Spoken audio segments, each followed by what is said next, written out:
सरदार थे ना कि इसलिए उसको जमानत नहीं मिलती।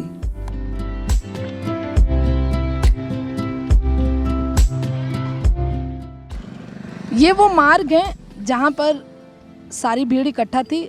स्थानीय लोगों का कहना है कि उस दिन लगभग 10,000 के लोग इकट्ठा हुए थे और ये पूरी खेत के उस तरफ एक घर है जो दूर से आपको दिखाई दे रहा होगा, वहाँ पर लोगों की बाइक लगी हुई थी जहाँ लोग सभा ख़त्म होने के बाद लंगर का इंतज़ाम था। कुछ लोगों ने, ये वो रास्ता था जहाँ से लोग पार हो रहे थे, लोगों का जाना शुरू था।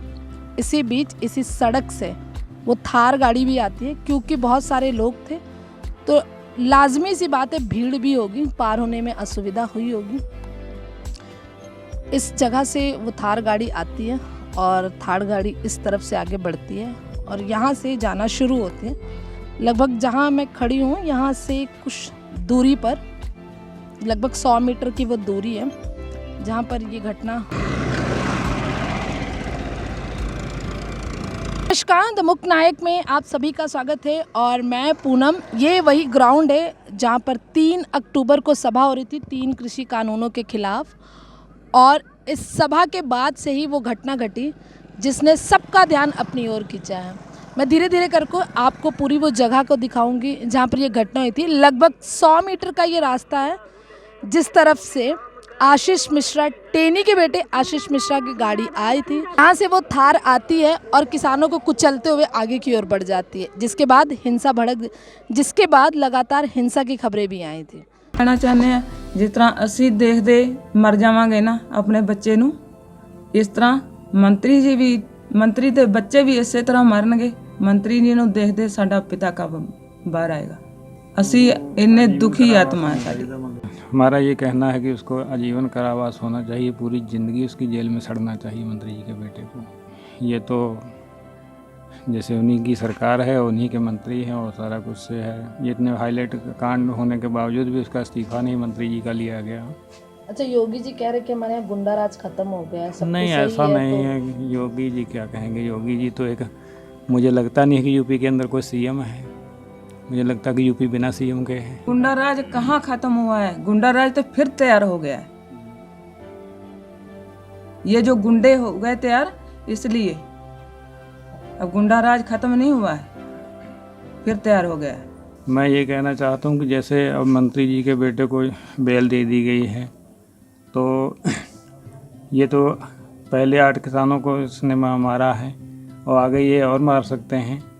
तो इस तरह के गुंडे की पहली गाल तो बात है, तो बेल नहीं होनी चाहिए थी इतनी जल्दी, क्योंकि आचार संहिता लगी हुई है और इलेक्शन भी चल रहा है, तो कुछ भी गतिविधि कर सकता है।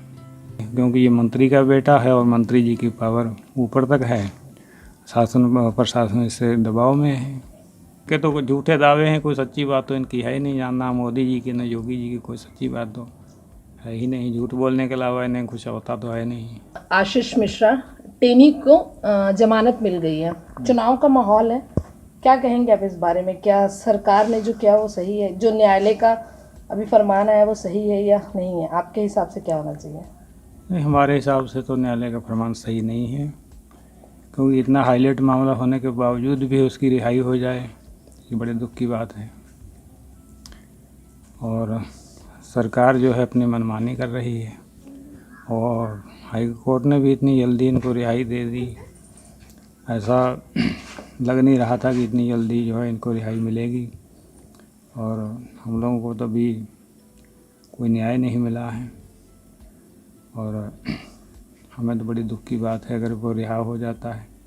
जो 8 लोगों का कातिल हुआ और वो रिहा हो जाए तो हमारे लिए बहुत दुख की बात है। अच्छा, कुछ लोगों का कहना है कि सर मतलब इसकी रिहाई इसलिए हुई, जमानत, सॉरी रिहाई नहीं, जमानत इसलिए दी गई है ताकि ब्राह्मणों के वोट को सरकार अपनी तरफ खींच पाए। तो अगर ऐसा होता, अगर सरकार जीत जाती तो क्या लगता है आपको, न्याय की जो मांग आप लोग कर रहे हैं पूरी हो पाएगी कि नहीं? देखिए, अगर सरकार बीजेपी की बनती है तो न्याय मिलना बहुत मुश्किल लगता है। अगर सरकार बदल जाती है तो उम्मीद है कि न्याय मिलेगा। किसकी सरकार यहाँ आएगी तो आपको लग रहा है कि न्याय मिल सकता है?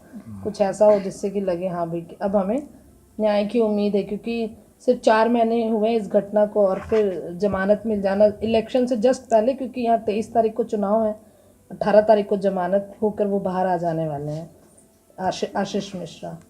तो इसमें कितना अंतर आ सकता है? आपकी फैमिली में बेटा था आपका और सबसे यंग था, जितने भी शहीद हुए सबसे यंग लवप्रीत ही थे उसमें, और उनका सपना भी था कि वो कनाडा जाकर पढ़ाई करें। क्या लग रहा है ये सारी चीज़ें मिलकर कुछ इफेक्ट डालेंगी राजनीति में? देखिए, ये जो अब जैसे हुआ उस समय मंत्री जी का इस्तीफा होना चाहिए था, वो नहीं सरकार ने लिया, और इतनी जल्दी फिर इधर इनकी बेल हो जाना, तो इलेक्शन को लेके और ये जो है सरकार जो है वो कहीं कहीं इनको जो हत्यारे हैं इनको बचाने की कोशिश कर रही है, और गरीबों की कोई सुनवाई नहीं हो रही है। गरीबों की कोई सुनवाई नहीं हो रही है। जी। लेकिन सरकार का कहना है कि हमने 3 कृषि कानून वापस ले लिए हैं, बात हो गई, प्रधानमंत्री ने सबसे कहा। क्या लग रहा है कि ये हो चुका है या अभी कुछ बाकी है, कुछ ऐसी चीज़? नहीं, जैसे मोदी जी ने ऐलान किया था कि ये किसी की बिल हम वापस ले रहे हैं, और कुछ ही बाद उसका कृषि मंत्री तोमर का वो बयान आता है कि हमारी सरकार बनी तो हम फिर से इसको लागू करेंगे। तो इनकी सरकार बनती है तो ये फिर कुछ ना कुछ करेंगे, और फिर आगे आंदोलन करेंगे किसान। फिर ये लवप्रीत की मम्मी है, उनको आशीष मिश्रा को जमानत मिल गई है, आपके घर से आपका चिराग चला गया, उसको जमानत 4 महीने में ही मिल गई है। क्या कहेंगे आप इसके बारे में कि सही है या नहीं, जो फैसला लिया गया है हाई कोर्ट की तरफ से? जी बिल्कुल सही नहीं है। अगर जो सरदारों को कोई मंत्री होता लड़का, तो ऐसी हत्या करके उसको 4 महीने में जमानत हो जाती, कभी नहीं होती, कभी नहीं होती। कभी होती नहीं। सरदार थे ना, कि इसलिए उसको जमानत नहीं मिलती। जो सरदारों का लड़का अगर जो मंत्री होता, इतनी हत्या करके वो चला जाता, उसको रिहा हो जाता। अच्छा, तो आपका कहना है क्योंकि ये मंत्री जी का बेटा है इसलिए जमानत मिल गई है जल्दी? जी।